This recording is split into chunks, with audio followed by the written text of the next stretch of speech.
Hello viewers, welcome to खरी बात। मैं हूं रजनीश कुमार। आज हम बात करेंगे कर्नाटक में हुई बीजेपी की हार पर। राहुल जी, कर्नाटक में बीजेपी की हार हो गई और कांग्रेस ने सत्ता पर कब्जा किया है। इस पर आप खरा खरा क्या कहेंगे? देखिए, जिस जीत की 2008 की बात आप कर रहे हैं ना, वो बीजेपी की जीत नहीं थी। 2008 में साउथ में बीजेपी का बहुमत आया था कर्नाटक में, और आप कह रहे हैं कि बीजेपी जीती कब थी? वो येदुरप्पा जी की पर्सनल जीत थी। उस टाइम हालात ही ऐसे थे। अगर येदुरप्पा जी अपनी रीजनल पार्टी बना के भी इलेक्शन लड़ते तो भी उन्होंने जीतना ही था।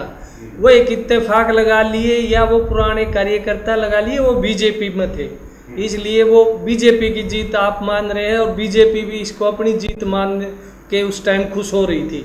वो जीत येदुरप्पा जी की अपनी जीत थी, क्योंकि कर्नाटक की जनता कांग्रेस के राज से और देवगौड़ा जी के राज से इतनी तंग आ चुकी थी कि उन्हें कोई एक ऐसा कैंडिडेट चाहिए था जो इन दोनों को हरा सके। वो नजर आया उन्हें येदुरप्पा जी में। येदुरप्पा जी कांग्रेस इसमें बीजेपी के थे, इस करके वो बीजेपी की जीत बन गई।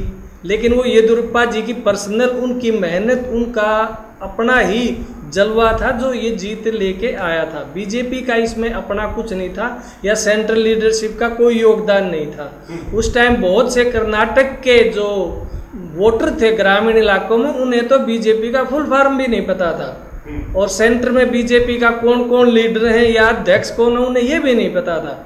कर्नाटक की जनता को मतलब था सिर्फ इन दोनों को हराने का, और वो उन्होंने दिखा येदुरप्पा जी में, इसलिए येदुरप्पा जी जीत के आए थे। हाँ, ये और बात है कि बीजेपी 5 साल के वक्फे के दौरान इस जीत को, येदुरप्पा जी की जीत को अपनी जीत नहीं बना सकी। येदुरप्पा जी की अपनी वो अहम था, बीजेपी का अपना अहम, इन दोनों का अहम इन दोनों को ही ले डूबा। और जैसे दो बिल्लियों की लड़ाई में नहीं होता, बंदर फायदा उठा जाता है, इन दोनों की लड़ाई में कांग्रेस फायदा उठा सकी। और कांग्रेस कोई अपनी कार्य करने के कारण या किसी अपनी कोई खासियत के कारण जीत के आई हो, ऐसी कोई बात नहीं। सेंटर में खुद कांग्रेस भी कितने घपलों में फंसी हुई है, लेकिन क्या है कि वो दो बिल्लियां लड़ रही हैं तो बंदर को मौका मिल गया फायदा उठाने का, और लोगों ने इनको हराना था, इसलिए कांग्रेस जीत के आ गई। बस वही बात है। तो इसमें कांग्रेस की कोई लीडरशिप नहीं, कोई ना, किसी लीडरशिप का कोई बदलाव है, जो बदलाव है, एंटी इनकम्बेंसी है, लोगों को उनको हराना था और वो हरा दिया। अगर दोनों को उस टाइम पहले समझ में आ जाती, लोगों की नब्ज वो पकड़ सकते, कर्नाटक की जनता क्या चाहती है। एक ऐसा मौका मैं ये मानता हूँ बीजेपी को एक ऐसा स्वर्ण मौका मिला था साउथ के स्टेट में, अपने आगे का रास्ता खोला उसके थ्रू, कर्नाटक के थ्रू, तमिलनाडु में, केरल में और आंध्र प्रदेश, इनमें घुसने का। वो उसने मौका ऐसा गवा दिया, अब दोबारा कब मिलेगा ये तो राम जाने, लेकिन ये एक ऐसा मौका था जो उन्होंने गवा दिया सिर्फ अपनी उसमें अहम की लड़ाई में। तो कांग्रेस की इस जीत को क्या ये समझा जाए कि लोगों का रुझान या लोगों का झुकाव कांग्रेस की तरफ हो गया है? इस पर आप खरा खरा क्या कहेंगे? नहीं, मैं ऐसा नहीं समझता कि इससे कोई झुकाव का इंडिकेशन मिलता है। हो सकता है ये एंटी इनकम्बेंसी इनको भी सेंटर में नुकसानदेह साबित हो।